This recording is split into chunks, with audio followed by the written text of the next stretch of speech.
This week I learned, sometimes you're damned if you do, damned if you don't.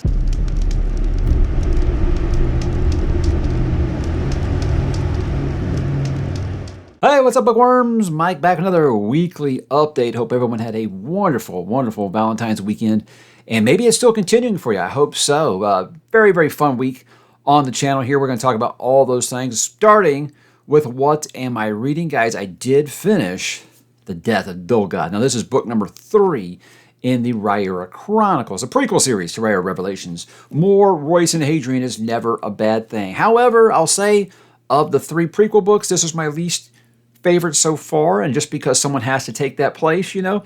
I think after book 2, which I really, really love, Rose and the Thorns, my book of the month last month, this one's kind of a step down a little bit. Now, you have to understand, unlike Revelations, these are kind of standalone adventures. You know, you are seeing Royce and Hadrian, obviously, when they're still learning how to work together. At this point, they've been together 3 years, so they're starting to know each other inside and out and things like that, but they're still very much conforming to the other one's habits, you know, where Hadrian's got to get used to Royce being just a wild thing, and you got to get used to Royce trying to see, like, why do you always have to try to have a heart, you know? So if you're a Royce fan, this book will have a lot for you. Royce gets a lot of stuff. Again, if you've read Revelations first, I don't think that the things that are brought up in this about Royce will be a surprise to you. But if you started with this, you'll be like, "Whoa, that's quite a revelation," for lack of a better word there. But with me, it was like the whole plot for this one was just like okay. I liked it for the most part. It had a pretty interesting, I guess you'd say, a mystery to it. There was something very much about Lady Dulgoth that you're quite not sure of what's exactly going on. But it's this one just surprised me with the body count, really. It's just like characters were just like dropping left and right in this one. And again, if they're standalones, you can do that and not have to worry about continuity errors or anything like that. But I liked it. Again, I don't think he could write a bad Royce and Hadrian book at all. Like I said, but this is it just doesn't touch Crown Tower or Rose and the Thorn for me, just in that it didn't feel like something that Royce and Hadrian had done before. Well, again, what I said before, they could be trying to find the best chicken sandwich in the kingdom, and I'm going to read that book because I think that MJS just kind of just kills it anytime he writes about Royce and Hadrian. But the actual storyline in this one was just okay outside of getting those character moments for Royce. Wasn't really wild about the romance you're trying to push with Hadrian. Again, and I think that's a problem when you know what's to come in Revelations. A prequel story like that, it's going to be hard for you to get invested in certain details when you know what the resolution are later. So again, I think this one would be really, really great if you had started with Rhaenyra Chronicles. You'd probably like it a whole lot more than I did. But again, it's still good. It's just it didn't touch the first 2 books for me. And I can't wait to read with the disappearance of Winter's daughter here. Probably, I don't know, before the summer or something like that. Not going to be reading them next month because next month, whew, man, it's packed. We're going to talk about that probably later on this week. How about what am I going to read? I did begin my favorite Harkonnen. This is Grave Empire by Richard Swan. I'm only about coming up on 100 pages into it here. I'll say what I like about this a lot is with Empire of the Wolf, something that kind of disappointed me with that trilogy was that he started this series as one thing, and I felt like by book 3 it was something completely different. And that's fine. I want your story to kind of grow. But something that Richard is embracing is the lack of fantasy horror that's out there, and that is a genre that has been very, very much undertapped. But he's doing it quite well. The thing is, I thought he did those things good in the Empire of the Wolf. I just really like Justice of Kings, and I wanted it to be more like that. So I'm not going to take anything away from him. He's a great writer, and something he's doing really good in this one is he's not kind of trying to hide it at all. This is a horror fantasy book, and it's very much is set up this crazy sense of dread. The first 100 pages, like they're talking about this forest where there's like the sounds of weeping, screaming, howling, you know, and it people winding up dead. There might be hallucinations or something like that. I'm scared of this forest, you know. Like I said, I'm only 100 pages in, and I'm not actually in Sova right now. But it's a very good setup. There's 3 POV characters. I'm really on board with one of them so far. Peter is probably my favorite one so far, just because you aren't getting a lot of those tropes you expect about, oh, this guy that's enlisted in the military, he just wants glory. No, he's doing everything he can to avoid glory. He just kind of wants to go home. You can tell he just doesn't want to be there. But I like that. I like that kind of Kind of reminds me of the first book in The Last War by Mike Shackle, and that the main protagonist is somewhat of a coward, but you kind of understand, especially in a world that's just this nightmare fuels us. So this one is just right away. I mean, they briefly mention things that happened 200 years ago, which is at the end of Empire of the Wolf. But I will say, I don't think you guys need to read that first trilogy. If you want to start here, you can. But I need you to understand, this is a horror book. It is very much a horror book set in a fantastical setting.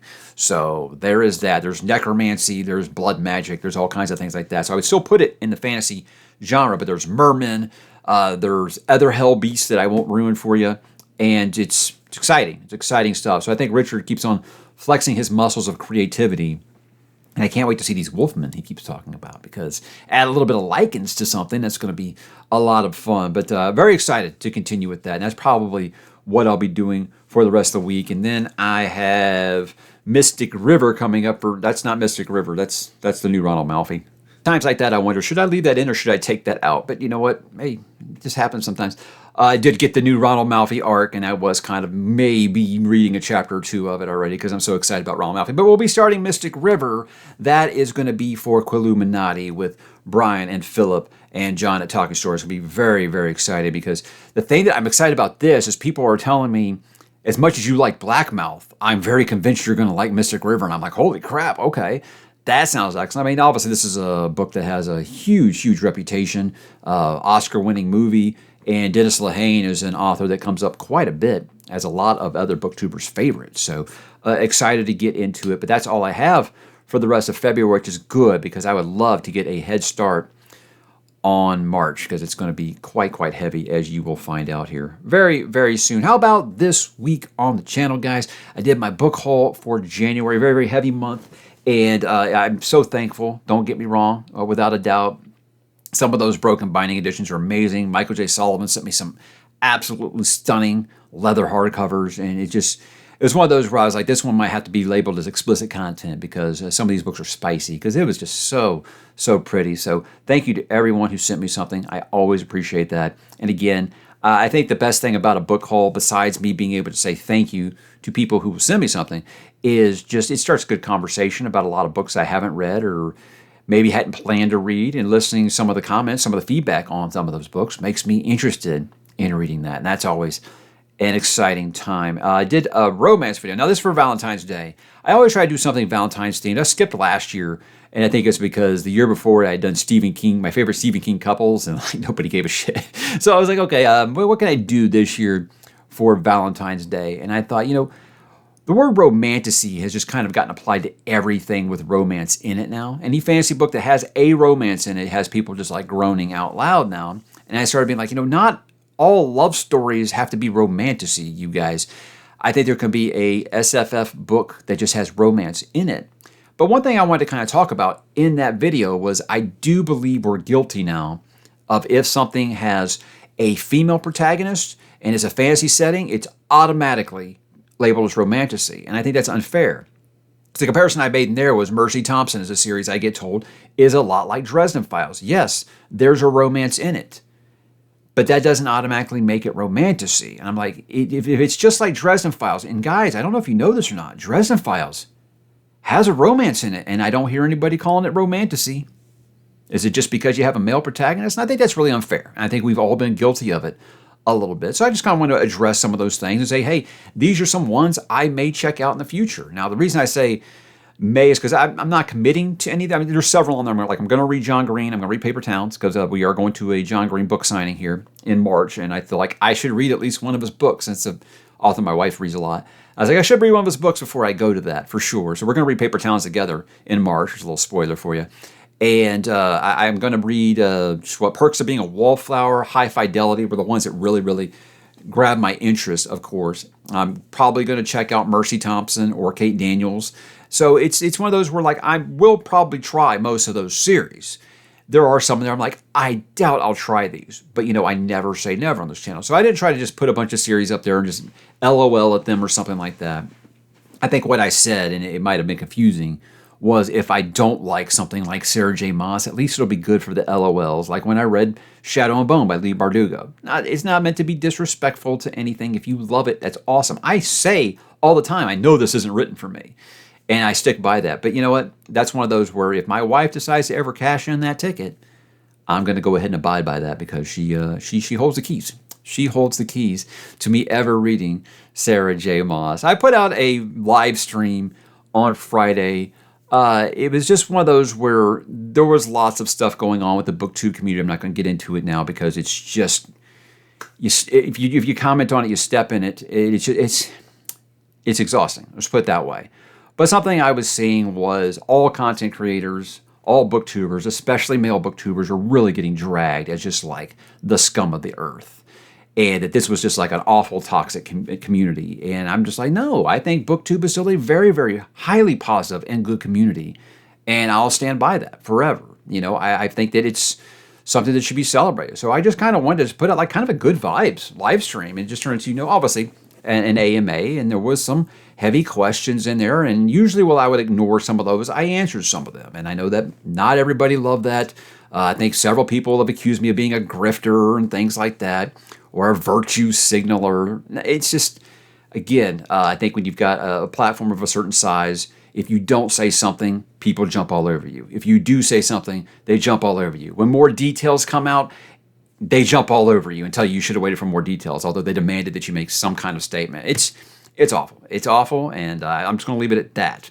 But that stream was nothing more than me to just try to defend the community and say that this is a good place. Look at all these people here. I had like 500 viewers, and we were all just talking about books and video games and movies and music, and that's what I love about this community, and that's why I'm going to keep doing it. And I'm going to keep focusing on the positive stuff, and I hope you will keep coming with me for that ride. How about some next week plans, guys? Got a couple of things I do have planned. Something that came up in the live stream, as always, because I do know that a large chunk of the viewership here do audiobooks only. And I always get asked, how do I feel about audiobooks? Because I can't do them because listening ADD. Too many years of blocking out kids. I can't do them. I've tried, and it's just, I miss too many details. And there'll be one of those when you're a book reviewer and you're like, hey, I didn't understand this and this. I'm like, well, did you read it? I'm like, no, I kind of listened to it off and on. So I don't do that very much. However, I have respect for audiobooks. There are things that drive me crazy about it.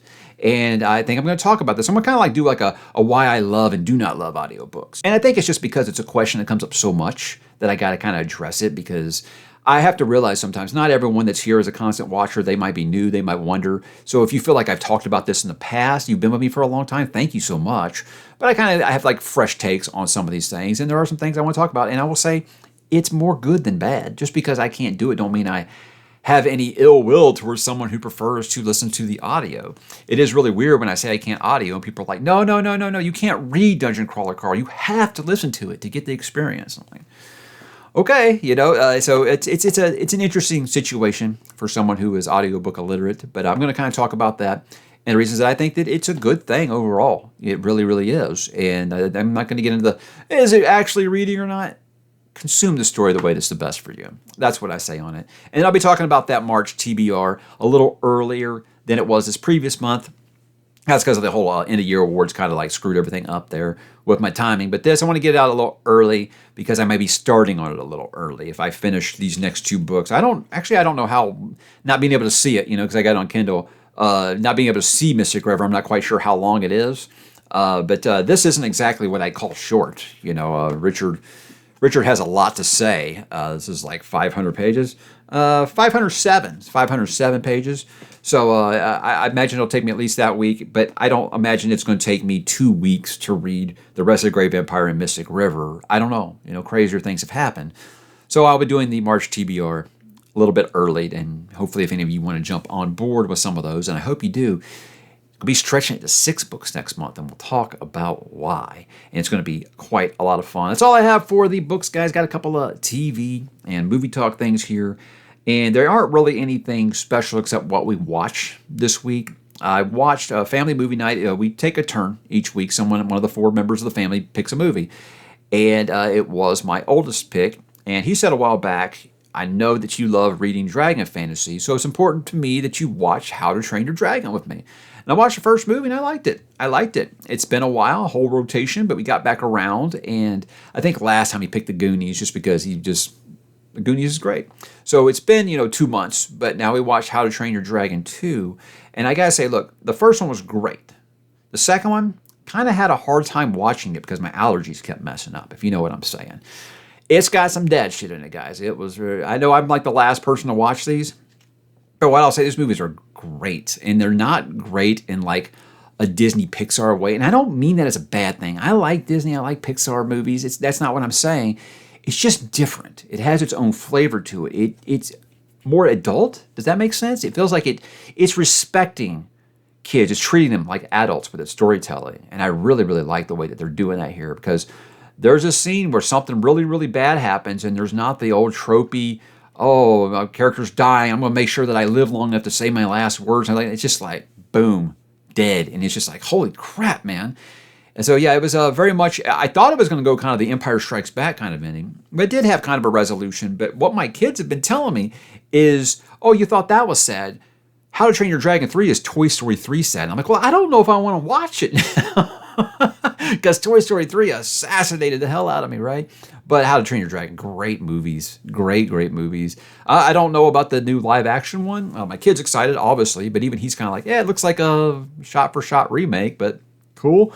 But yeah, it's a great franchise, and I'm a little anxious and also very, very nervous about watching How to Train Your Dragon 3 now. But yeah, obviously, guys, if you haven't, if you love Dragon Rider fantasy, and if you're watching this channel, you probably do, I think you'd like How to Train Your Dragon. It's quite good. It's not just silly kids movies. It really is good for all ages, I do think. And again, like I said, I know I'm the last one. That movie's a decade old now, so I know I'm probably the last one to talk about it. But in case you haven't, or if you have young kids and you're trying to get them interested in Dragon Fantasy, I say that would be a nice little cheat code for you. My wife and I always do our Valentine's tradition. We do not, she's an introvert. She does not like to go out for Valentine's Day. So something we started doing a while back is every year we kind of alternate. One of us will cook and the other one will pick a classic romance movie. And what I mean by classic is at least 50 years old, and I'll be 50 in 4 years, so that makes me very, very sad that I will be a classic here very soon. But this year it was my pick to pick the movie. She made a really great Polynesian pork chop and some shrimp scampi. Oh my God, it's great. It's great. Nice cracked pepper salad. Man, she was beasting. She was beasting on her in this year. I picked Bonnie and Clyde. Now, I've never seen it. Obviously, I'm a history nut, so I know most of the history of Bonnie and Clyde. There's some things I didn't, and obviously I think we all know how that ends for Bonnie and Clyde. But I'd always known Warren Beatty was very, very famous for this movie, and Faye Dunaway. I always knew they were both very famous for this role. But I will say, great movie. Loved it.